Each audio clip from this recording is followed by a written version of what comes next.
Hello বাচ্চো, क्या हालचाल। আজ আমরা তোমাদের জন্য নিয়ে আসছি দ্বাদশ শ্রেণী পদার্থবিদ্যার গুরুত্বপূর্ণ প্রশ্নের সাজেশন। আর বুঝতেই পারছো দ্বাদশ শ্রেণী পদার্থবিদ্যার সাজেশন বলে কিছু হয় না, কিন্তু তোমাদের অনেকের রিকোয়েস্টের জন্য আমি স্পেশালি তোমাদের জন্য ভিডিওটা বানাচ্ছি। এই প্রশ্নগুলো অবশ্যই গুরুত্বপূর্ণ হবে তোমাদের 21 সালের এইচএসের জন্য। আর তোমাদের যে বেসিক 5টা ইউনিটের পরীক্ষা হবে, তো সেই 5টা ইউনিট থেকে পরপর সেখান থেকে থিওরিটিক্যাল যে প্রশ্নগুলো আসে সেই প্রশ্নের সাজেশন দেবো। আর তোমরা জানো আমরা গাণিতিক পোর্শন অর্থাৎ নিউমেরিক্যালস পোর্শন থেকে তার গুরুত্বপূর্ণ প্রশ্ন এবং সলিউশন আমরা অলরেডি তার উপর ভিডিও ক্লাস করেছি। তোমরা যদি সে ক্লাস না করে থাকো, সে সমস্ত ক্লাসের লিঙ্ক ডিসক্রিপশন বক্সে ফার্স্ট কমেন্টে, এবং তোমরা সঙ্গে সঙ্গে উপরে যে আই বাটনটা দেখতে পাচ্ছ সেই আই বাটনে ক্লিক করে তোমরা সেই ভিডিওগুলো পেয়ে যাবে। তোমরা অবশ্যই সেই ক্লাসগুলো করে নিও, তাহলে তোমাদের থিওরি পোর্শন এবং ম্যাথ পোর্শন পুরোটাই তোমাদের কভার হয়ে যাবে। আর অবশ্যই এই ভিডিওগুলো তোমাদের বন্ধুদের সঙ্গে বেশি বেশি করে শেয়ার করো, কারণ এই বছরের এই করোনা পরিস্থিতির জন্য তোমাদের বন্ধুদের পড়াশোনার ক্ষেত্রে খুব অসুবিধা হয়েছে, তাই তাদের কাছে এই গুরুত্বপূর্ণ প্রশ্নের ভিডিওটি অবশ্যই তাদের কাছে পৌঁছে দিও। তো চলো শুরু করি। Yes, I am Sudipta Samanta and this is your প্যারাসে চ্যানেল এভরিথিং। চলো শুরু করি। 2021-এ দ্বাদশ শ্রেণী পদার্থবিদ্যার তোমাদের রিডিউসড সিলেবাসের উপর যে 5টা চ্যাপ্টারের পরীক্ষা হওয়ার কথা ছিল সেগুলো হলো ইউনিট 1-এর স্থির তড়িৎ, ইউনিট 2-র প্রবাহী তড়িৎ, ইউনিট 3 থেকে তড়িৎ প্রবাহের চৌম্বক ক্রিয়া ও চৌম্বকত্ব, আর ইউনিট 6 থেকে আছে আলোক বিজ্ঞান, এবং সর্বশেষ ইউনিট 9 থেকে আছে অর্ধপরিবাহী ইলেকট্রনিক্স এবং ডিজিটাল পার্ট অর্থাৎ যেটা বৈদ্যুতিন যন্ত্রসমূহ নামে পরিচিত। এই তোমাদের মোট 5টা ইউনিট থেকে পরীক্ষা হবে। তো সেখান থেকে আজ আমরা তার ডিটেল সাজেশন ডিসকাস করব। একদম প্রথম আমরা ডিসকাস করা শুরু করব ইউনিট 1 অর্থাৎ স্থির তড়িৎ। সেখান থেকে 2 নম্বর এবং 3 নম্বরের যে প্রশ্নগুলো তোমাদের করতে হবে, অবশ্যই করতে হবে এবারের এইচএসের জন্য। প্রথম প্রশ্ন আছে, একটি বজ্রবহ বা বজ্র নিবারক বা বজ্র নিরোধক দণ্ডের কার্যনীতি ব্যাখ্যা করো। আকর্ষণ অপেক্ষা বিকর্ষণই তড়িদাহিতকরণের নিশ্চিত প্রমাণ, এটা ব্যাখ্যা করো। আকর্ষণের পূর্বে আবেশ ঘটে, এই বক্তব্যটির সপক্ষে যুক্তি দাও। তড়িৎ পর্দা বলতে কী বোঝো? একটি সূক্ষ্ম যন্ত্র শক্তিশালী বৈদ্যুৎ ক্ষেত্রের দ্বারা প্রভাবিত হয়, এই প্রভাব কিভাবে এড়ানো যাবে? স্বর্ণপত্র তড়িৎবীক্ষণ যন্ত্রে কিভাবে আধানের প্রকৃতি নির্ণয় করা হয়? তোমরা চাইলে এই প্রশ্নগুলোর স্ক্রিনশট নিয়ে রাখতে পারো, তাতে তোমাদের পরবর্তীকালে প্রশ্নগুলো দেখতে সুবিধে হবে। একদমের পরে যে প্রশ্নটা আছে 7 নম্বর, বলছে পরীক্ষার সাহায্যে দেখাও যে মুক্ত আধান বা কোনো আহিত পরিবাহীর আধান সর্বদা আহিত পরিবাহীর বাইরের পৃষ্ঠে অবস্থান করে। তারপর আছে তড়িৎ দ্বিমেরু ভ্রামকের সংজ্ঞা দাও। স্থির তড়িৎ ক্ষেত্রে গাউসের উপপাদ্য সূত্রটি বিবৃত আর প্রতিষ্ঠা করো।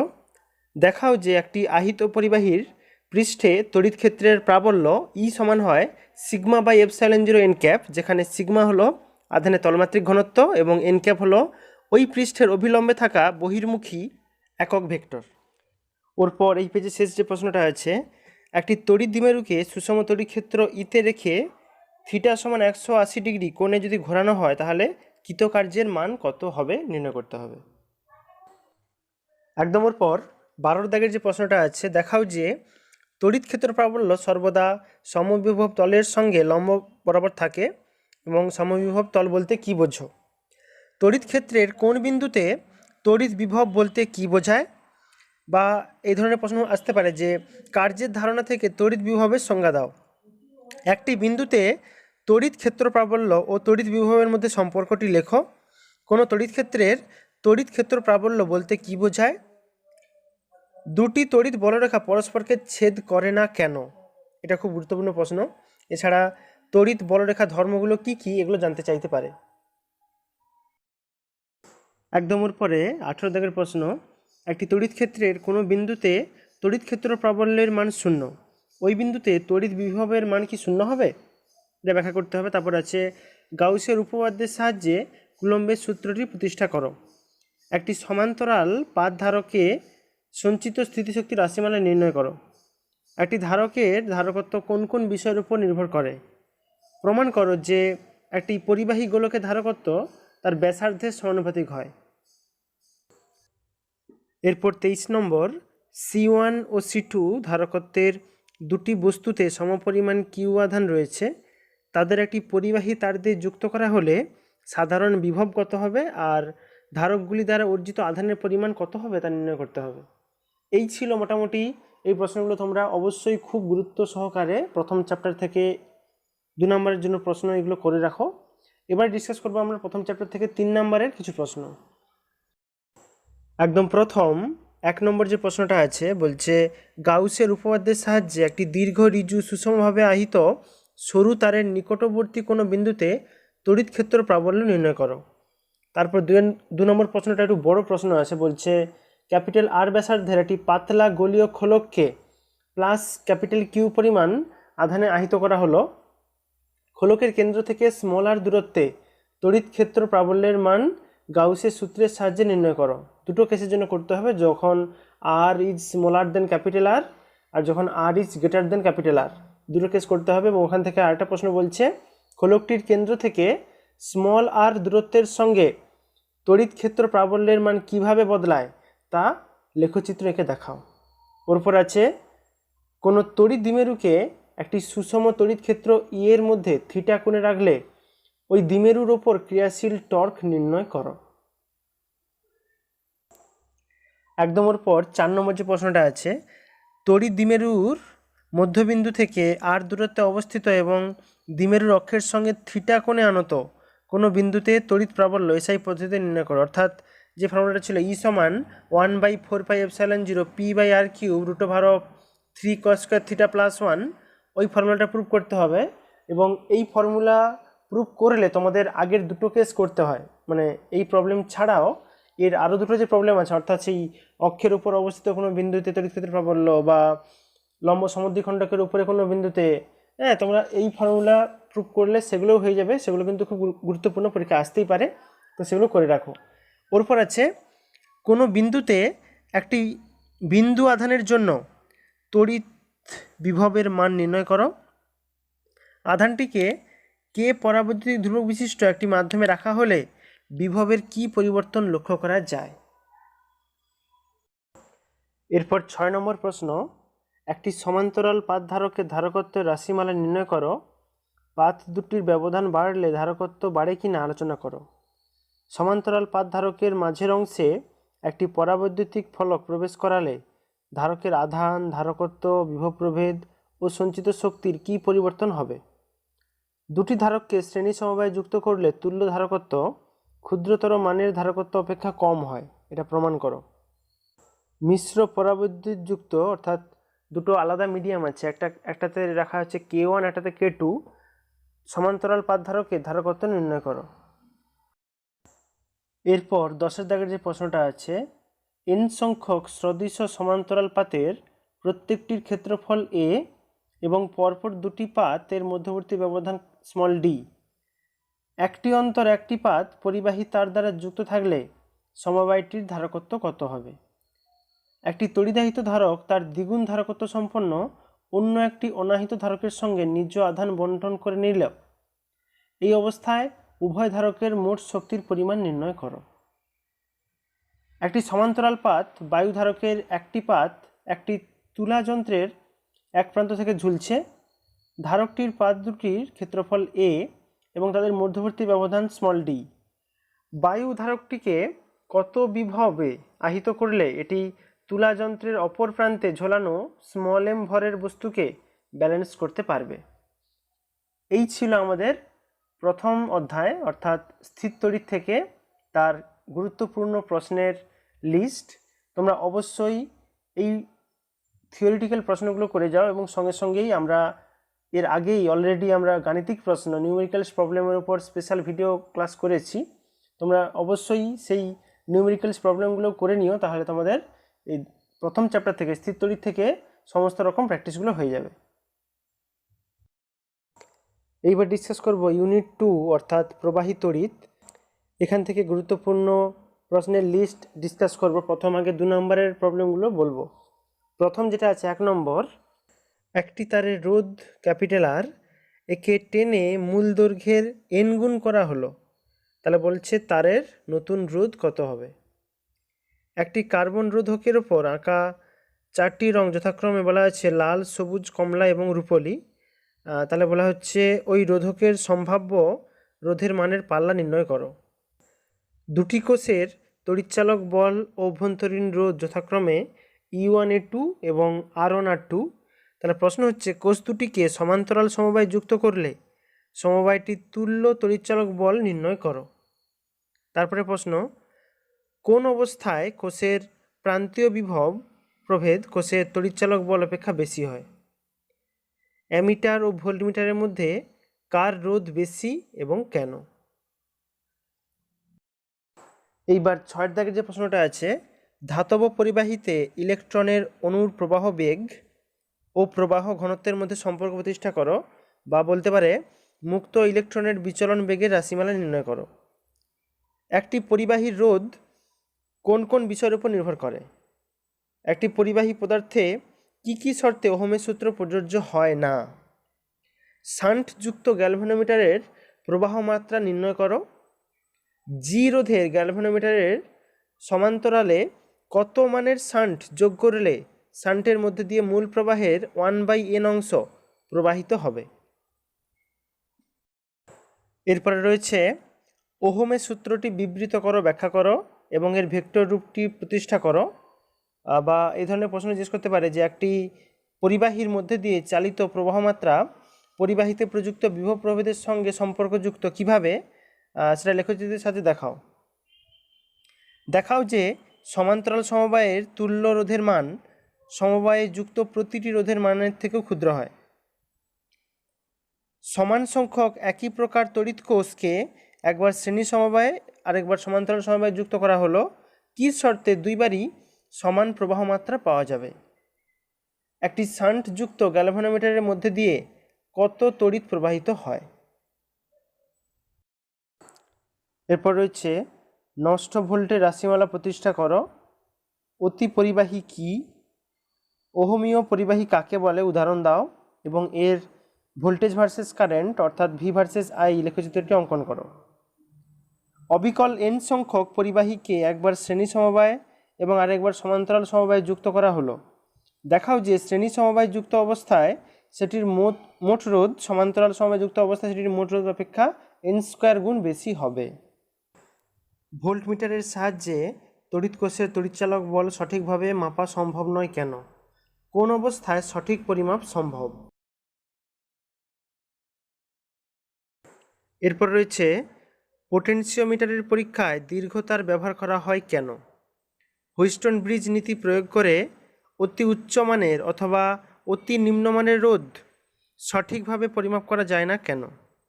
একটি পোটেনশিওমিটারের সাহায্যে একটি কোষের তড়িৎচালক বল কীভাবে পরিমাপ করা যায়?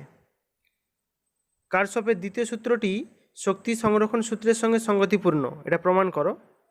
দেখাও যে মিটার ব্রিজের সাহায্যে অজানা রোধ সঠিকভাবে নির্ণয় করতে হলে নিস্পন্দবিন্দু ব্রিজের তারের ঠিক মধ্যবিন্দুতে হতে হবে। এইবার রয়েছে, কোনো কোনো সময় একটি পোটেনশিওমিটারের সাম্যবিন্দুটি পোটেনশিওমিটার তার মধ্যে পাওয়া যায় না। এই ঘটনাটি কোন পরিস্থিতিতে ঘটে? মিটার ব্রিজে তামার তার ব্যবহার না করে ম্যাঙ্গানিজ, জার্মান সিলভার বা কনস্ট্যান্টের ব্যবহার কেন করা হয়? মিটার ব্রিজের প্রান্তিক ত্রুটি কীভাবে সংশোধন করা হয়? একটি মিটার ব্রিজের দ্বারা অজানা রোধ পরিমাপ করার সূত্রে গাণিতিক রূপটি লেখো। একটি মিটার ব্রিজের কার্যনীতি ব্যাখ্যা করো। চলতড়িতের ক্ষেত্রে জুলের সূত্রটি বিবৃত ব্যাখ্যা করো। ইএমএফ বিশিষ্ট একটি কোষের সঙ্গে R রোধক শ্রেণী সমবায়ে যুক্ত থাকলে প্রমাণ করো কোষের সর্বাধিক আউটপুট ক্ষমতা E²/4R এটা হবে। এই ছিল ইউনিট 2 থেকে 2 নম্বরের কিছু গুরুত্বপূর্ণ প্রশ্ন। এবার আমরা 2 নম্বর ইউনিট থেকে 3 নম্বরের কিছু গুরুত্বপূর্ণ প্রশ্নগুলো আলোচনা করব। একদম প্রথম 1 দাগের যে প্রশ্নটা আছে, মুক্ত ইলেকট্রনের অনুপ্রবাহ বা তাড়না বেগের ধারণা থেকে ওহমের সূত্র প্রতিষ্ঠা করো। তারপর একটা প্রশ্ন আছে, এই প্রশ্নটা খুব গুরুত্বপূর্ণ, 2 দাগেরটা বলছে, একটি মিশ্র সমবায়ে কিছু সংখ্যক একই প্রকার কোষ যাদের প্রত্যেকের তড়িৎচালক বল ই এবং অভ্যন্তরীণ রোধ r m সংখ্যক সারিতে সজ্জিত এবং প্রত্যেক সারিতে n সংখ্যক কোষ আছে। সমবায়ের বহিস্থ রোধ যদি R হয় তাহলে বলছে বর্তনীতে প্রবাহ মাত্রা সর্বোচ্চ হওয়ার শর্ত নির্ণয় করো এবং ওই সর্বোচ্চ প্রবাহ মাত্রা কত হবে তার মান বের করতে হবে। এটা খুব গুরুত্বপূর্ণ প্রশ্ন, অবশ্যই প্র্যাকটিস করো। ওরপরে বলেছে ওহমের সূত্রের সাহায্যে ব্যাখ্যা করো স্মল আর অভ্যন্তরীণ রোধ বিশিষ্ট তড়িৎ কোষে তড়িৎচালক বল ক্যাপিটাল ই বর্তনীর প্রান্তীয় বিভব অপেক্ষা বৃহত্তর হয় কেন? কারশফের সূত্র ব্যবহার করে হুইস্টন ব্রিজের নীতিটি প্রতিষ্ঠা করো।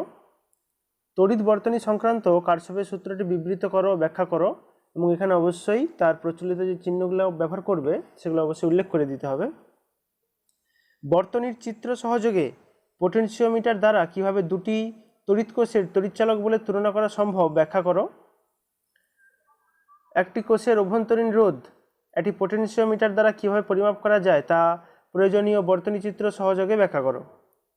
240 ভোল্ট 100 ওয়াট বৈদ্যুতিক বাল্বের ফিলামেন্টের তুলনায় একটি 240 ভোল্ট 1000 ওয়াট বৈদ্যুতিক বাল্বের ফিলামেন্ট পাতলা না মোটা হবে এবং কেন? এই ছিল দ্বিতীয় চ্যাপ্টার অর্থাৎ প্রবাহী তড়িৎ থেকে তার গুরুত্বপূর্ণ প্রশ্নের ডিসকাশন। এবার আমরা 3 নম্বর যে চ্যাপ্টারটা আছে তার উপর গুরুত্বপূর্ণ 2 নম্বর এবং 3 নম্বরের প্রশ্ন ডিসকাস করব। ইউনিট 3 অর্থাৎ তড়িৎ প্রবাহের চৌম্বক ক্রিয়া ও চৌম্বকত্ব, সেখান থেকে প্রথমে 2 নম্বরের প্রশ্নগুলো বলবো। একদম প্রথম একের দাগে যে প্রশ্নটা আছে বলছে বায়ো-সাভার্টের সূত্রটি বিবৃত করো এবং এটির ভেক্টর রূপটি লেখো। প্রবাহের তড়িৎচুম্বকীয় এককের সংজ্ঞা দাও। অ্যাম্পিয়ারের সঙ্গে এর সম্পর্ক কী? লরেঞ্জ বলের রাশিমালা লেখো ও ব্যাখ্যা করো। একটি গতিশীল আধানের ওপর ক্রিয়াশীল চৌম্বক বল হলো একটি কার্যহীন বল, এটা ব্যাখ্যা করো। একটি চলকুণ্ডলী গ্যালভানোমিটারের প্রবাহ সুবেদিতা ও বিভব সুবেদিতার সংজ্ঞা দাও। গ্যালভানোমিটারকে অ্যামমিটারে কিভাবে রূপান্তর করা যায়, বা এমন প্রশ্ন বলতে পারে যে গ্যালভানোমিটারকে কিভাবে ভোল্টমিটারে রূপান্তরিত করা যায় তা বর্তনী চিত্র সহ দেখাও। এরপর 7 নম্বরে ট্যানজেন্ট গ্যালভানোমিটারের পরীক্ষার সময় গ্যালভানোমিটারের বিক্ষেপ 45 ডিগ্রির কাছাকাছি রাখা হয় কেন? দুটি সমান দৈর্ঘ্যের তারকে বাঁকিয়ে একবার বর্গাকার আর একবার বৃত্তাকার কুণ্ডলী বানানো হলো। দুটি কুণ্ডলী দিয়ে যদি সমান মানের প্রবাহ পাঠানো হয় তাহলে কোনটি বেশি টর্ক অনুভব করবে এবং কেন? দুটি সমান্তরাল পরিবাহীতে সমমুখী তড়িৎ প্রবাহ পাঠালে তারা পরস্পরকে আকর্ষণ করে, এটা যুক্তিসহ ব্যাখ্যা করো। একটি বৃত্তাকার পরিবাহী কুণ্ডলী দিয়ে বয়ে যাওয়া প্রবাহ যদি দ্বিগুণ এবং কুণ্ডলীর ব্যাসার্ধ যদি অর্ধেক করে দেওয়া হয় তবে কুণ্ডলীর কেন্দ্রে চৌম্বক ক্ষেত্রের মান কিভাবে চেঞ্জ হবে সেটা বলতে হবে। চৌম্বক বলরেখার কটা বৈশিষ্ট্য আছে, কী কী বৈশিষ্ট্যগুলো তারা মেনটেন করে চলে সেই বৈশিষ্ট্যগুলো লেখো। এরপর রয়েছে ভূচুম্বকত্বের মূল উপাদানগুলির সংজ্ঞা দাও ও একই চিত্রে তাদের প্রদর্শন করো। স্থায়ী চুম্বক তৈরি করার সময় স্টিলের ব্যবহার বাঞ্ছনীয়, কিন্তু তড়িৎ চুম্বকের ক্ষেত্রে কাঁচা লোহা ব্যবহার করা হয় কেন ব্যাখ্যা করো। পরাচৌম্বক পদার্থ ও তিরস্চৌম্বক পদার্থের উপস্থিতির জন্য চৌম্বক বলরেখার আচরণ কেমন হয় চিত্রের সাহায্যে দেখাও এবং এইরূপ আচরণের কারণ ব্যাখ্যা করো। একটি তামার তারকে বাঁকিয়ে বৃত্তাকার কুণ্ডলীর আকারে রেখে যদি তড়িৎ প্রবাহিত করা হয় তাহলে ওই বৃত্তাকার কুণ্ডলীর চৌম্বক ভ্রামক কত হবে তার মান নির্ণয় করো।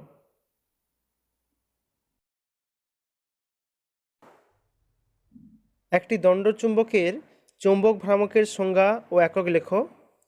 একটি চৌম্বক পদার্থের ধারণ ক্ষমতা বলতে কী বোঝায় এর একটি প্রয়োগ উল্লেখ করো। চৌম্বক ক্ষেত্রের উদাসীন বিন্দু বলতে কী বোঝো? কলকাতার বিনতিকোণ 30 ডিগ্রি এন নর্থ বলতে কী বোঝায়? অয়স্চৌম্বক পদার্থের বিএইচ লুপের তাৎপর্য কী? দুটি চুম্বক শলাকাকে চৌম্বক মধ্যতল থেকে ঝোলানো হলে ভূপৃষ্ঠের কোন স্থানে শলাকাটি অনুভূমিক এবং কোন স্থানে উলম্ব হবে তা বলো। তিরস্চৌম্বক ধর্ম সকল পদার্থের একটা সহজাত ধর্ম, এটা ব্যাখ্যা করো। এই ছিল ইউনিট 3 থেকে 2 মার্কসের প্রশ্ন। এবার আমরা ইউনিট 3 থেকে 3 মার্কসের প্রশ্নগুলো ডিসকাস করব। একদম প্রথম একের দাগে যে প্রশ্নটা আছে, একটি চলকুণ্ডলী গ্যালভানোমিটারের কুণ্ডলীর পাক সংখ্যা n, ক্ষেত্রফল a এবং চৌম্বক ক্ষেত্র প্রাবল্য b বলছে কুণ্ডলীর মধ্যে দিয়ে I প্রবাহ মাত্রা তড়িৎ প্রবাহিত হলে কুণ্ডলীর ওপর কত টর্ক ক্রিয়া করবে তা নির্ণয় করতে হবে। দেখাও যে টর্কের অভ্যন্তরে ও বাইরের ফাঁকা অংশে চৌম্বক ক্ষেত্রের মান 0 হয়। সাইক্লোট্রন কম্পাঙ্ক কী এবং এর রাশিমালা নির্ণয় করো। এটা খুব গুরুত্বপূর্ণ। এবং এখান থেকে সাইক্লোট্রনের ক্ষেত্রে তার ওই বৃত্তীয় পথের ব্যাসার্ধর একটা রাশিমালা নির্ণয় করা যায়, সেটা করে রাখবে।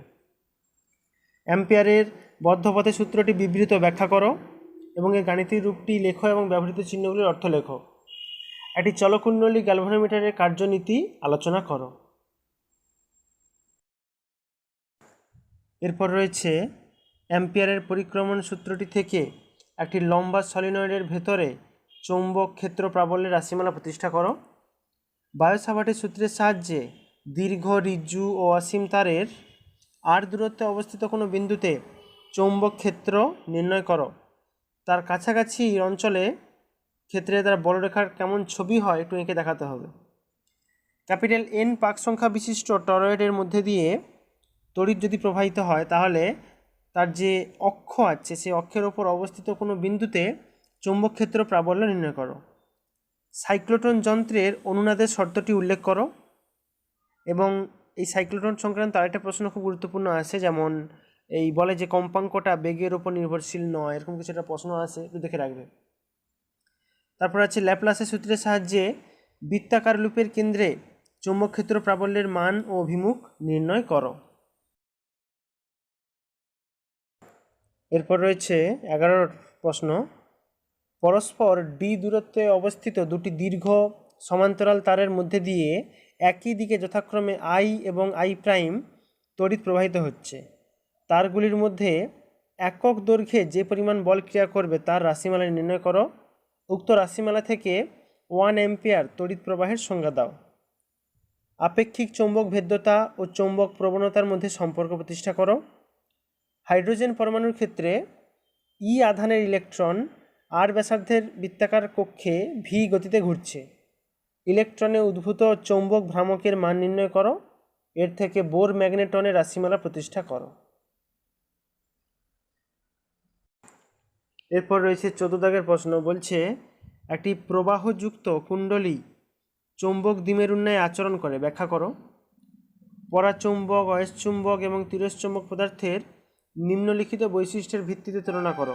যেমন প্রথমে আছে চৌম্বক ভেদ্যতা, তারপর চৌম্বক প্রবণতা, তারপর চৌম্বক বলরেখা। এই বৈশিষ্ট্যের ভিত্তিতে তিনটার বৈশিষ্ট্যগুলো বলতে হবে। হিস্টেরিসিস কি? একটি অয়স্চুম্বক পদার্থের চুম্বকন প্রাবল্য আই ও চৌম্বক প্রাবল্য এইচ এর মধ্যে লেখচিত্র অঙ্কন করো, যেটা আমরা হিস্টেরিসিস লেখচিত্র বলে জানি। এবং এই লেখচিত্র থেকে চৌম্বক ধারণ ক্ষমতা ও চৌম্বক সহনশীলতা ব্যাখ্যা করো। একটি তড়িৎ কুণ্ডলীর চৌম্বক দ্বিমেরুর ভ্রামক কি? এর রাশিমালা লেখো এবং এর দিক নির্দেশ করো। এরপর রয়েছে একটি দণ্ডচুম্বকের অক্ষ বরাবর অবস্থিত কোনো বিন্দুতে ক্রিয়াশীল চৌম্বক ক্ষেত্র প্রাবল্য নির্ণয় করো। বা দণ্ডচুম্বকের লম্ব সমদ্বিখণ্ডকের উপরে অবস্থিত কোনো বিন্দুতে চৌম্বক ক্ষেত্র প্রাবল্য নির্ণয় করো, তাও দিতে পারে প্রশ্নে। একটি চিত্রের সাহায্যে বার্লো চক্রের কার্যনীতি ব্যাখ্যা করো। চৌম্বক প্রাবল্য, চৌম্বক ভেদ্যতা ও চৌম্বক গ্রাহিতা বা চৌম্বক প্রবণতার সম্পর্ক প্রতিষ্ঠা করো। এই প্রশ্ন সিমিলার কিছু আগে আমরা করে আসছি, দিছিলাম গুরুত্বপূর্ণ প্রশ্নে। ওর পরে একদম শেষ 3 নম্বরের প্রশ্নে আছে, যেটা বলছে একটি দণ্ডচুম্বককে পৃথিবীর চৌম্বক মধ্যতলে রেখে এর দক্ষিণ মেরু উত্তরমুখী অবস্থায় রাখা হলো।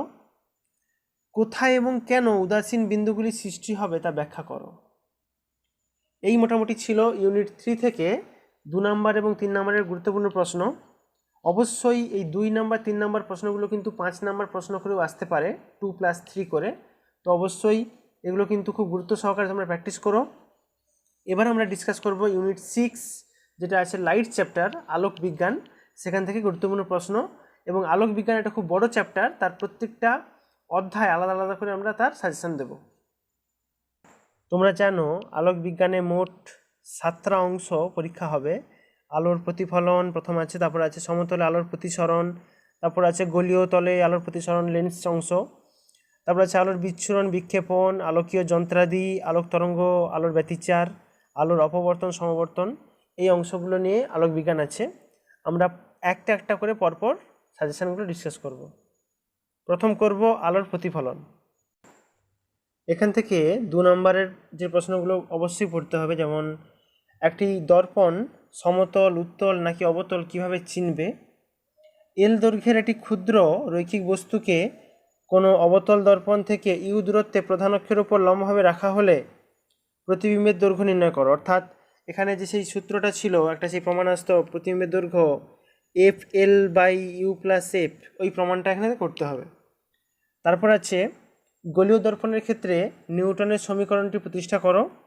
দেখাও যে যদি একটি স্থির বস্তু থেকে সমতল দর্পণকে পি দূরত্বে সরানো হয় তাহলে বস্তুর প্রতিবিম্ব 2p অর্থাৎ ডবল দূরত্বে সরবে।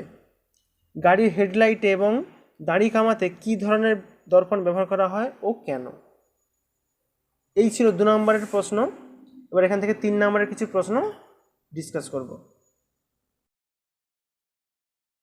একদম প্রথম একের দাগের যে প্রশ্নটা পড়তে হবে, অবতল দর্পণের ক্ষেত্রে প্রমাণ করো যে 1/v + 1/u = 1/f, যেখানে ইউ, ভি ও এফ প্রচলিত অর্থ ব্যবহৃত হচ্ছে এখানে। এই সূত্র থেকে দেখাও যে সমতল দর্পণের ক্ষেত্রে প্রতিবিম্ব দূরত্ব সমান বস্তুর দূরত্ব এবং প্রতিবিম্বটি দর্পণের অপর দিকে গঠিত হয়। দর্পণের সূত্র থেকে দেখাও যখন একটি বস্তুকে একটি অবতল দর্পণের মেরু ও ফোকাসের মধ্যে রাখা হয় তখন দর্পণে বস্তুর বিবর্ধিত অসদ এবং সমশীর্ষ প্রতিবিম্ব গঠিত হয়। গোলীয় দর্পণের সমীকরণ থেকে দেখাও উত্তল দর্পণে সর্বদা অসদ ও ছোট প্রতিবিম্ব গঠিত হয়। অবতল দর্পণে অসদ প্রতিবিম্ব তার বিবর্ধন হয় v + f/f।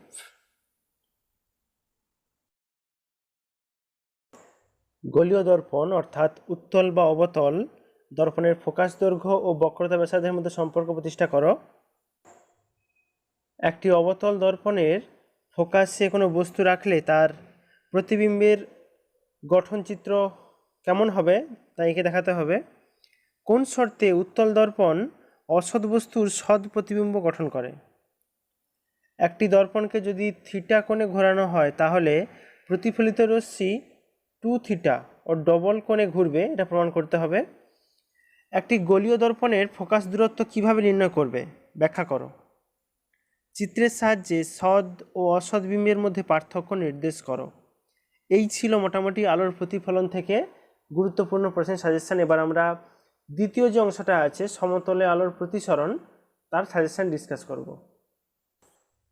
আলোর প্রতিসরণ থেকে 2 নম্বরে যে প্রশ্নগুলো পড়তে হবে, যেমন প্রতিসরণের সূত্র থেকে অভ্যন্তরীণ পূর্ণ প্রতিফলন ব্যাখ্যা করো, প্রিজমের ন্যূনতম চ্যুতির শর্ত লেখো, প্রতিসরণের ক্ষেত্রে সংকট কোণ ও ঘনমাধ্যমের প্রতিসরণের মধ্যে সম্পর্ক লেখো, পাতলা প্রিজমের ক্ষেত্রে আপতন কোণ ছোট হলে চ্যুতি আপতন কোণের উপর নির্ভর করে না, এটা প্রমাণ করো। আলোকীয় তন্তুর মধ্যে অভ্যন্তরীণ পূর্ণ প্রতিফলন হয় কেন এবং আলোক তন্তুর ব্যবহার উল্লেখ করো। আপেক্ষিক ও পরম প্রতিসারাঙ্ক কাকে বলে, এদের মধ্যে সম্পর্ক প্রতিষ্ঠা করো। এরপর রয়েছে সমতল দর্পণের তুলনায় পূর্ণ প্রতিফলক প্রিজমের 2টি সুবিধা লেখো। বায়ু থেকে কাচের প্রিজমের ভেতর দিকে গেলে আলোকরশ্মি কেন ভূমির দিকে বেঁকে যায়? অভ্যন্তরীণ পূর্ণ প্রতিফলন কি, এটি কোন কোন শর্তে সম্ভব? কালির বিন্দুযুক্ত একটি সাদা কাগজের ওপর মিউ প্রতিসারাঙ্কের টি বেধযুক্ত একটি স্বচ্ছ ঘনককে রেখে ওপর থেকে দেখলে ওই চিহ্নের প্রতিবিম্বের ওপর দিকে আপাত সরণ হয় ডি সমান হয় 1 - 1/μ × t, এটা প্রমাণ করতে হবে। রশ্মি চিত্রের সাহায্যে দেখাও কিরূপ একটি প্রিজম একটি অবশীর্ষ বস্তুর সমশীর্ষ প্রতিবিম্ব তৈরি করে। এরপর রয়েছে বায়ু মাধ্যমে রাখা প্রিজমকে জলে ডোবালে ন্যূনতম চ্যুতি কোণের কী পরিবর্তন হয়? সূর্যোদয়ের কিছু আগে এবং সূর্যাস্তের কিছু পরে আমরা সূর্যকে দেখতে পাই কেন? প্রমাণ করো যে সমান্তরাল কাঁচ ফলকের মধ্যে দিয়ে আলোর প্রতিসরণের ক্ষেত্রে আপতন কোণ ও নির্গমন কোণ সমান হয়। দেখাও যে কোনো প্রিজমের প্রতিসারক কোণের উপাদান এর সংকট কোণের দ্বিগুণের অধিক হলে ওই প্রিজমের মধ্যে দিয়ে কোনো নির্গমন রশ্মি পাওয়া যাবে না। বায়ু সাপেক্ষে কাঁচের সংকট কোণ 42 ডিগ্রি বলতে কি বোঝায়? এই ছিল মোটামুটি 2 নম্বরের প্রশ্ন। এবার আমরা এই চ্যাপ্টার থেকে 3 নম্বরের প্রশ্নগুলো ডিসকাস করব। একদম প্রথম একের দাগের যে প্রশ্নটা আছে, একটি দীপ্ত বস্তুকে মিউ প্রতিসারাঙ্ক এর মাধ্যমে এইচ গভীরতায় রাখা হয়েছে। দেখাও যে শঙ্কুর যে বৃত্তাকার ভূমি দিয়ে আলো নির্গত হবে সেটির ব্যাসার্ধ হবে আর এর মান h/√(μ²-1)। এ প্রতিসারক কোণ বিশিষ্ট একটি সমবাহু প্রিজমের মধ্যে দিয়ে আলোরশ্মি গমন করলে চ্যুতি কোণের রাশিমালা প্রতিষ্ঠা করো। এমন একটি সীমাস্থ কোণের ব্যঞ্জক উৎপন্ন করো যার থেকে কম মানের কোনো আলোরশ্মি আপতিত হলে একটি প্রিজম থেকে আলোরশ্মি নির্গত হবে না। তারপর আছে আপাত গভীরতা, প্রকৃত গভীরতা এবং প্রতিসারাঙ্কের মধ্যে সম্পর্ক নির্ণয় করো। এরপর রয়েছে নিম্নলিখিত প্রমাণটি করো, যেখানে চিহ্নগুলির প্রতীক চিহ্ন বহন করছে। মিউ সমান sine A plus delta M by 2 divided by sine A by 2। এটা খুব গুরুত্বপূর্ণ একটা প্রশ্ন, এটা অবশ্যই করবে তোমরা। তারপর রয়েছে একটি স্বচ্ছ কাঁচের ঘনক একটি বইয়ের ছাপা অক্ষরগুলির ওপর বসিয়ে দেখা গেল যে অক্ষরগুলি পার্শ্বিক পৃষ্ঠ থেকে দেখা যায় না। এই ঘটনাটি ব্যাখ্যা করো। মিউ এবং মিউ প্রাইম প্রতিসারাঙ্ক বিশিষ্ট দুটি তরল একটি পাত্রে রাখা হলো। তরল দুটির গভীরতা বলা আছে ডি ও ডি প্রাইম। তাহলে প্রশ্ন হচ্ছে, পাত্রের তলদেশে একটা বিন্দু আছে, বলা আছে দেখাও যে ওপর থেকে লম্বভাবে তাকালে ওই বিন্দুর আপাত গভীরতা হয় D by mu plus D prime by mu prime. এইবার আমরা আলোক বিজ্ঞানের 3 নম্বর চ্যাপ্টার অর্থাৎ বক্রতলে আলোর প্রতিসরণ, সেখান থেকে লেন্সের গুরুত্বপূর্ণ 2 নম্বর 3 নম্বর প্রশ্নগুলো বলবো। 2 নম্বরের প্রথম যে প্রশ্নটা আছে, লেন্সের ক্ষেত্রে অনুবন্ধী ফোকাস সংক্রান্ত নিউটনের সমীকরণটি প্রতিষ্ঠা করো।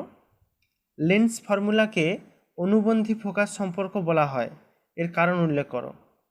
দেখাও যে উত্তল লেন্স কর্তৃক সদ্বিম্ব গঠনের ক্ষেত্রে বস্তু ও তার সদ্বিম্বের ন্যূনতম দূরত্ব লেন্সের ফোকাস দূরত্বের 4 গুণ হবে।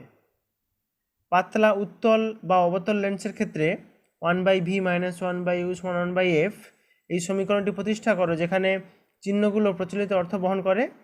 এই ফর্মুলা থেকে দেখাও যে অবতল লেন্সের ক্ষেত্রে প্রতিবিম্ব সর্বদা বস্তু অপেক্ষা ক্ষুদ্রতর এবং অসৎ হয়। এরপর এফ ফোকাস দৈর্ঘ্যের একটি উত্তল লেন্স একটি পর্দার ওপর কোনো বস্তুর এম গুণ বিবর্ধিত প্রতিবিম্ব গঠন করে। বস্তু থেকে পর্দার দূরত্ব এক্স হলে দেখাও যে এফ সমান mx/1+m²। বায়ুতে কাঁচ নির্মিত একটি উভত্তল লেন্সের ফোকাস দৈর্ঘ্য এফ। যখন এটি জলে ডোবানো থাকে তখন এর ফোকাস দৈর্ঘ্য কত হবে? বলা আছে কাঁচ ও জলের প্রতিসারাঙ্ক যথাক্রমে 3/2 আর 4/3। একটি উত্তল লেন্সে একটি বস্তুর 1/n গুণ বিবর্ধিত প্রতিবিম্ব গঠিত হয়। যদি লেন্সের ফোকাস দৈর্ঘ্য এফ হয় তাহলে বস্তুর দূরত্ব কত হবে? লেন্সের বর্ণাপেরণ কি এবং এই বর্ণাপেরণের প্রতিকারের উপায় কি আছে লেখো। এরপর রয়েছে অনুদৈর্ঘ্য বিবর্ধন কাকে বলে? লেন্সের ক্ষেত্রে দেখাও যে অনুদৈর্ঘ্য বিবর্ধন সমান রৈখিক বিবর্ধনের স্কোয়ার। সমান ফোকাস দূরত্বের একটি উত্তল লেন্স এবং একটি অবতল লেন্স পরস্পরের সংস্পর্শে থাকলে লেন্সের ফোকাস দূরত্ব ও ক্ষমতা কত হবে? একটি সমউত্তল লেন্সের ফোকাস দৈর্ঘ্য এফ। লেন্সটিকে প্রধান অক্ষের সমকোণে 2 ভাগে ভাগ করলে দেখাও যে প্রত্যেক অংশের ফোকাস দৈর্ঘ্য হবে 2f। এই ছিল 3 নম্বর অংশ থেকে 2 নম্বরের প্রশ্ন। এবার এখান থেকে কিছু 3 নম্বরের প্রশ্ন ডিসকাস করব। একদম প্রথম একের দাগে যে প্রশ্নটা আছে, দুটি এফ ও এফ প্রাইম ফোকাস দৈর্ঘ্যের পাতলা উত্তল লেন্সকে পরস্পরের সংস্পর্শে রাখলে দেখাও যে তাদের তুল্য ফোকাস দৈর্ঘ্য হবে F F prime divided by F plus F prime.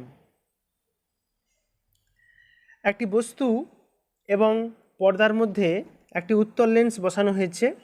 লেন্সের দুটি অবস্থানের জন্য বস্তুর সদ্বিম্ব গঠিত হয়। সদ্বিম্ব দুটির দৈর্ঘ্য এল প্রাইম ও এল ডবল প্রাইম এবং বস্তুর দৈর্ঘ্য আছে এল হলে প্রমাণ করো যে এল সমান হয় √(L prime L double prime). প্রমাণ করো যে উত্তল লেন্সের দুটি ভিন্ন অবস্থানের জন্য পর্দায় প্রতিবিম্ব গঠিত হলে লেন্সের ফোকাস দৈর্ঘ্য হবে f সমান d² - x²/4d, যেখানে বস্তু ও পর্দার দূরত্ব d এবং লেন্সের দুটি অবস্থানের মধ্যে ব্যবধান আছে x। এরপর রয়েছে একটি লক্ষ্য বস্তুকে উত্তল লেন্স থেকে কিছু দূরে রেখে যে সদ্বিম্ব গঠিত হলো তার বিবর্ধন m', বস্তুকে x দূরত্ব সরিয়ে যে সদ্বিম্ব গঠিত হলো তার বিবর্ধন m'। প্রমাণ করো যে লেন্সের ফোকাস দৈর্ঘ্য f সমান হয় x/1/m'- 1/m'। একটি পর্দা থেকে d সেমি দূরে একটি বস্তু রাখা আছে। একটি উত্তল লেন্স পর্দার ওপর বস্তুটির একটি প্রতিবিম্ব গঠন করে। লেন্সটিকে পর্দার দিকে x সেমি সরালে একটি অপর আরেকটি প্রতিবিম্ব গঠন করে। প্রমাণ করো গঠিত দুটি প্রতিবিম্বের আকারের অনুপাত হয় d + x/d - x তার হোল স্কয়ার।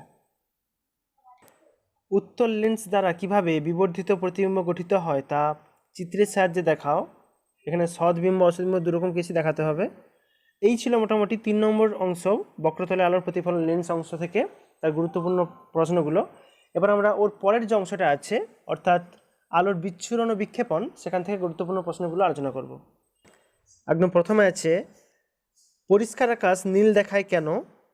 রশ্মিচিত্রের সাহায্যে সূর্যালোকের একটি রশ্মি প্রিজমের মধ্যে দিয়ে গেলে কিভাবে বিভিন্ন বর্ণে বিচ্ছুরিত হয় তা ব্যাখ্যা করো। বিচ্ছুরণ ক্ষমতার সংজ্ঞা দাও। বিচ্ছুরণ ক্ষমতার রাশিমালাটি লেখো। নীল কাচের মধ্যে দিয়ে দেখলে একটি লাল ফুলকে কালো দেখায় কেন? সূর্যোদয় ও সূর্যাস্তের সময় সূর্যকে লাল দেখায় কেন? বিপদ সংকেত হিসেবে লাল আলো ব্যবহার করা হয় কেন? এরপর রয়েছে ফ্রনহোফার রেখার গুরুত্ব কী? শুদ্ধ বর্ণালী গঠনের শর্তগুলি লেখো। বিচ্ছুরণহীন বিচ্যুতি ও বিচ্যুতিহীন বিচ্ছুরণের শর্তগুলি প্রতিষ্ঠা করো। কালো রেখা শোষণ বর্ণালী ও কালো পটি বর্ণালী উৎপত্তির কারণ কী? টেলুরিক রেখা কী?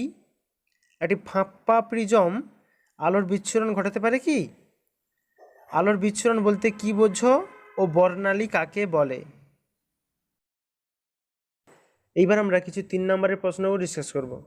প্রথম যেটা আছে 1 নম্বর, পাতলা প্রিজমের প্রতিসরণের দরুন বিচ্ছুরণ ক্ষমতা ও কৌণিক বিচ্ছুরণের মধ্যে সম্পর্ক প্রতিষ্ঠা করো। ফ্রনহোফার রেখা কি? এর উৎস ব্যাখ্যা করো। একটি সাদা পর্দার ওপর শুদ্ধ বর্ণালী গঠন করার পরীক্ষামূলক পদ্ধতি চিত্রের সাহায্যে বর্ণনা করো। শুদ্ধ বর্ণালী ও অশুদ্ধ বর্ণালীর পার্থক্য লেখো। নিঃসরণ বর্ণালী ও শোষণ বর্ণালীর মধ্যে পার্থক্য কী? রমণ ক্রিয়া বলতে কী বোঝায় এবং এই রমণ ক্রিয়া সংক্রান্ত স্টোকস রেখা এবং বিপরীত স্টোকস রেখা কাকে বলে? এবারে শুরু করব 5 নম্বর অংশ, যেটা আছে আলোকীয় যন্ত্রাদি। 2 নম্বর 3 নম্বর মিশিয়ে একবারে বলে দিচ্ছি। প্রথম যেটা আছে, নববীক্ষণ যন্ত্রে অভিনেত্রের ব্যাসের তুলনায় অভিলক্ষের ব্যাস বড় রাখা হয় কেন? প্রতিসারক নববীক্ষণের সীমাবদ্ধতা লেখো। নববীক্ষণ যন্ত্রের বিশ্লেষণী ক্ষমতা কোন কোন বিষয়ের উপর নির্ভর করে? দুটি চোখ থাকার সুবিধা কী? যৌগিক অণুবীক্ষণ যন্ত্রে অভিলক্ষ ও অভিনেত্রের ফোকাস দৈর্ঘ্য অপেক্ষাকৃত কম রাখা হয় কেন? নববীক্ষণ যন্ত্রে কিভাবে প্রতিবিম্ব গঠিত হয় তা একটি রেখাচিত্রের সাহায্যে দেখাও। এরপর রয়েছে নিউমেরিক্যাল অ্যাপারচার কি? এর সঙ্গে প্রতিসারণের সম্পর্ক লেখো। চিত্রসহ স্বল্প দৃষ্টির কারণ ও প্রতিকার লেখো। মানুষের চোখের দীর্ঘদৃষ্টির কারণ ও প্রতিকার লেখো। রেখাচিত্রের সাহায্যে যৌগিক অণুবীক্ষণ যন্ত্রের কার্যনীতি ব্যাখ্যা করো। একটি যৌগিক অণুবীক্ষণ যন্ত্রের বিবর্ধন ক্ষমতার রাশিমালা নির্ণয় করো এবং এটি কোন কোন বিষয়ের উপর নির্ভর করে? মানব চক্ষুর অভিযোজন ও উপযোজন বলতে কি বোঝায়? এরপর আছে 6 নম্বর চ্যাপ্টার আলোক তরঙ্গ ও আলোর ব্যতিচার। সেখান থেকে 2 নম্বরের প্রশ্নগুলো ডিসকাস করব। তরঙ্গমুখ কাকে বলে? সুসংগত উৎস কাকে বলে? এর বৈশিষ্ট্য লেখো। ইয়ংয়ের দ্বিরেখাছিদ্র পরীক্ষায় যে ব্যতিচার ঝালর পাওয়া যায় তার তীব্রতা আর দশা পার্থক্য লেখচিত্র আঁকো। ধ্বংসাত্মক ও গঠনমূলক ব্যতিচারে শক্তি সংরক্ষণ সূত্রটি বজায় থাকে, এটা ব্যাখ্যা করো। হাইগেন্সের নীতি ব্যবহার করে সমতল দর্পণে আলোর প্রতিফলন ব্যাখ্যা করো। ইয়ংয়ের দ্বিরেখাছিদ্র পরীক্ষায় একবর্ণী আলোর বদলে সাদা আলো ব্যবহার করলে ব্যতিচার ঝালর কেমন হবে? এবার আমরা 3 নম্বরের প্রশ্নগুলো ডিসকাস করব। প্রথম যেটা আছে, ইয়ংয়ের পরীক্ষা থেকে গঠনমূলক ও ধ্বংসাত্মক ব্যতিচারের শর্তগুলি নির্ণয় করো। আলোর ব্যতিচারের ক্ষেত্রে সুসংগত উৎসের গুরুত্ব কী? কিভাবে সুসংগত উৎস তৈরি করা যায়? ইয়ংয়ের পরীক্ষায় গঠিত ঝালর প্রস্থের রাশিমালা নির্ণয় করো। ইয়ংয়ের দ্বিরেখাছিদ্র পরীক্ষায় ব্যবস্থাটি বায়ুর মধ্যে না করে যদি কোনো মিউ প্রতিসারাঙ্কযুক্ত মাধ্যমে করা হয়, তাহলে দেখাও যে পরিবর্তিত ঝালর প্রস্থের মান হবে বিটা বাই মিউ, যেখানে বায়ুতে ঝালর প্রস্থ হয় বিটা, যেটা আমরা জানি। এরপর রয়েছে হাইগেন্সের নীতির সাহায্যে আলোর প্রতিসরণের সূত্রগুলি প্রমাণ করো। ইয়ংয়ের দ্বিরেখাছিদ্র পরীক্ষায় ব্যতিচার চিত্রের উপর নিচের ক্রিয়াগুলির কী প্রভাব পড়বে তা ব্যাখ্যা দাও। প্রথম আছে, ছিদ্র দুটির মধ্যে দূরত্ব অর্ধেক করে দেওয়া হলো। ছিদ্র ও পর্দার মধ্যে দূরত্ব দ্বিগুণ করা হলো। ছিদ্র দুটির একটিকে ঈষৎ স্বচ্ছ কাগজে ঢেকে দেওয়া হলো। ছিদ্র দুটির একটিকে অস্বচ্ছ ফলক দ্বারা ঢেকে দেওয়া হলো। এবার আমরা আলোক বিজ্ঞানের একদম শেষ অংশ, অর্থাৎ আলোর অপবর্তন ও সমাবর্তন, সেখান থেকে গুরুত্বপূর্ণ প্রশ্নগুলো ডিসকাস করব। প্রথমে আগে 2 নম্বরের প্রশ্নগুলো ডিসকাস করব। প্রথম যেটা আছে, অপবর্তন বলতে কি বোঝো? পোলারয়েডের দুটি ব্যবহার লেখো। সমবর্তন ও সংকট কোণের মধ্যে সম্পর্ক প্রতিষ্ঠা করো। সানগ্লাসে পোলারয়েড ব্যবহার করা হয় কেন? একক রেখাছিদ্রের অপবর্তনে আলোর তীব্রতা কিভাবে অপবর্তন কোণের সঙ্গে পরিবর্তিত হয় তা একটি লেখচিত্রের সাহায্যে দেখাও। একক রেখাচিত্র দ্বারা সৃষ্ট ফ্রনহপার অপবর্তন ঝালরের চরম ও অবম বিন্দু গঠনের শর্ত কী? সমবর্তিত আলোর তীব্রতা কিরূপ পরিবর্তন হয়? এই ছিল 2 নম্বরের কিছু প্রশ্ন। এবার এখান থেকে 3 নম্বরের প্রশ্নগুলো ডিসকাস করব। একদম প্রথম আছে, সমবর্তিত আলো কোনো প্রতিফলকে সমবর্তন কোণে আপতিত হলে প্রতিফলিত ও অপসৃত আলোকরশ্মিগুচ্ছের মধ্যবর্তী কোণ কত হবে? ব্রুস্টারের সূত্রটি বিবৃত করো, ব্যাখ্যা করো। ফ্রনহপার অপবর্তনে একক রেখাছিদ্র পরীক্ষায় কেন্দ্রীয় উজ্জ্বল পটির কৌণিক বেধের রাশিমালা বের করো। এবং ওখানে একটা প্রশ্ন বলছি যে পর্দা ও ছিদ্রের দূরত্ব দ্বিগুণ হলে কেন্দ্রীয় উজ্জ্বল পটির বেধের কী পরিবর্তন হয়? আলোক তরঙ্গের ক্ষেত্রে অপবর্তন দৃষ্টিগোচর হওয়া অপেক্ষাকৃত কঠিন কেন? এরপর রয়েছে, আলোর ব্যতিচার ও অপবর্তনের মধ্যে পার্থক্য লেখো। ফ্রনহপার অপবর্তন ও ফ্রেনেল অপবর্তনের মধ্যে পার্থক্য কী? এই গেল আলোক বিজ্ঞান থেকে গুরুত্বপূর্ণ প্রশ্ন। এবার আমরা একদম শেষ যে ইউনিট আছে, ইউনিট 9, সেই ইউনিট থেকে তার গুরুত্বপূর্ণ প্রশ্নগুলো আলোচনা করব। বৈদ্যুতিন যন্ত্রসমূহের 2 নম্বরের যে গুরুত্বপূর্ণ প্রশ্নগুলো আছে, যেমন জেনার ডায়োড কী, এই ডায়োডের গুরুত্বপূর্ণ ব্যবহারগুলো উল্লেখ করো। একটি পিএন সংযোগ ডায়োডকে কিভাবে অর্ধতরঙ্গ একমুখী কারক হিসেবে করবে তা বর্তনী চিত্র সহ ব্যাখ্যা করো। সাধারণ নিঃসারক বিন্যাসে এনপিএন ট্রানজিস্টরের ইনপুট ও আউটপুট বৈশিষ্ট্য লেখ, আঁকো। উক্ত লেখচিত্রে কাট অফ অঞ্চল, সম্পৃক্ত অঞ্চল, সক্রিয় এবং ব্রেকডাউন অঞ্চলগুলো চিহ্নিত করো। পিএন সংযোগ ডায়োডের সম্মুখ ও বিপরীত বায়াসের ক্ষেত্রে আইভি বৈশিষ্ট্য লেখ, অঙ্কন করো ও বৈশিষ্ট্যগুলি আলোচনা করো। এরপর যেগুলো রয়েছে, পিএন সংযোগ ডায়োড কি? একটি ট্রানজিস্টরের সাধারণ নিঃসারক বিন্যাসের বৈশিষ্ট্য লেখ, অঙ্কনের জন্য বর্তনী চিত্র অঙ্কন করো। ফটোডায়োডের আইভি বৈশিষ্ট্য লেখচিত্র অঙ্কন করো, এর গুরুত্বপূর্ণ অংশগুলি তাৎপর্য উল্লেখ করো। ট্রানজিস্টরের ভূমিকে পাতলা এবং হালকা মাত্রায় ডোপিং করা হয় কেন? উষ্ণতা বৃদ্ধিতে একটি বিশুদ্ধ অর্ধপরিবাহীর পরিবাহিতা কেন বৃদ্ধি পায়? সম্মুখ ও বিপরীত বায়াসের ক্ষেত্রে সংযোগ ডায়োডের নিঃশেষিত অঞ্চলের কি ঘটে তা ব্যাখ্যা করো। এবার আছে, এনপিএন ও পিএনপি ট্রানজিস্টরের মধ্যে কোনটি ব্যবহার বেশি সুবিধাজনক এবং কেন? জেনার বৈকল্য বলতে কি বোঝায়? একটি এলসি ফিডব্যাক স্পন্দকের বর্তনী চিত্র অঙ্কন করো। ট্রানজিস্টরের কোন অংশের বেধ সর্বাধিক রাখা হয় ও কেন? স্পন্দকের নেগেটিভ ফিডব্যাকের সুবিধা লেখো। পি টাইপ অর্ধপরিবাহীতে হোল মুখ্য বাহক কেন? এন টাইপ ও পি টাইপ অর্ধপরিবাহীর শক্তি ব্যান্ড চিত্র আঁকো। এরপর রয়েছে, 2 ইনপুট বিশিষ্ট একটি ন্যান্ড গেটের লজিক প্রতীক অঙ্কন করো এবং ট্রুথ টেবিল লেখো। এর বুলিয়ান সমীকরণটি লেখো। একটি অর গেটের প্রতীক চিহ্ন অঙ্কন করো এবং এর সত্য সারণী লেখো। নর গেট ব্যবহার করে অ্যান্ড গেট তৈরি করো। নর এবং ন্যান্ড গেটকে সার্বজনীন গেট বলে কেন? ডি মর্গান উপপাদ্যটি বিবৃত করো। প্রদত্ত সমীকরণের জন্য প্রয়োজনীয় গেট বর্তনী অঙ্কন করো। সমীকরণটা দেওয়া আছে এভাবে, বর্তনী আঁকতে হবে এর A plus B into C bar plus A B, logic বর্তনী আঁকতে হবে। পিএন সংযোগ ডায়োড ব্যবহার করে একটি অর গেটের বর্তনী চিত্র এঁকে দেখাও, এর কার্যনীতি ব্যাখ্যা করো। স্পন্দক এর ব্রাগ হাইসেন ক্রাইটেরিয়ান যেটা বলে, তো সেই ব্রাগ হাইসেনের শর্তটি লেখো, এর তাৎপর্য লেখো। এইবার আমরা বৈদ্যুতিন যন্ত্রসমূহ থেকে 3 নম্বরের কিছু গুরুত্বপূর্ণ প্রশ্ন আলোচনা করব। নর গেট কি? এই গেটের সত্য সারণী প্রস্তুত করো। অ্যানালগ ও ডিজিটাল সংকেতের পার্থক্য লেখো। অ্যান্ড গেট কি? অ্যান্ড গেটের প্রতীক চিহ্ন আঁকো এবং এর সত্য সারণী প্রস্তুত করো, এর বুলিয়ান সমীকরণটি লেখো। অর গেটের ইনপুট এবং আউটপুট তরঙ্গরূপ দেখাও। নিম্নলিখিত বুলিয়ান সম্পর্কগুলি প্রমাণ করো, যেমন একটা আছে A plus B into A bar plus B plus C সমান হবে A plus B into B plus C, এটা প্রমাণ করতে হবে। আরেকটা আছে A B C plus A bar B C plus A B bar C plus A bar B bar C plus A bar B C bar plus A bar B bar C bar সমান A bar plus C. একদম শেষ প্রশ্ন আছে exclusive or gate কি এবং এর বর্তনী চিত্র দেখাও। এই মোটামুটি ছিল তোমাদের দ্বাদশ শ্রেণী পদার্থবিদ্যার 2021 সালের জন্য গুরুত্বপূর্ণ প্রশ্নের সাজেশান। তোমরা অবশ্যই এই প্রবলেমগুলো দেখে যাও, কারণ এই প্রবলেমগুলো সবসময় গুরুত্বপূর্ণ হয় পরীক্ষার জন্য।